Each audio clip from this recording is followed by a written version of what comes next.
Hey there, welcome back to the channel. I'm glad you're here. Today we're going to explore the word Kalua in depth. First, the definition. Kalua means a Hawaiian cooking method using an underground oven. Think of it simply as slow cooking food buried under hot stones.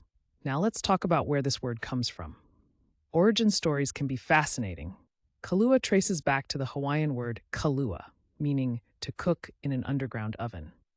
Over time, it's been used by Hawaiian culture. The word has carried through history and still shows up today in surprising ways.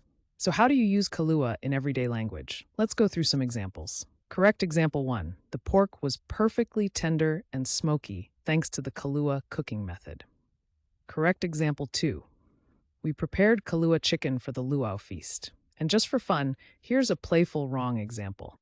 I tried to Kalua my computer, but it didn't go well. See how context makes a big difference?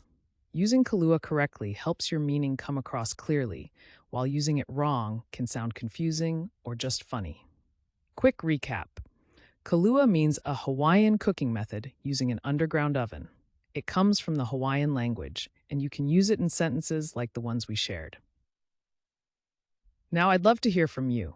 Try writing your own sentence with Kalua down in the comments. Get creative. And if you found this helpful, make sure to hit that subscribe button and join us for more word deep dives every day.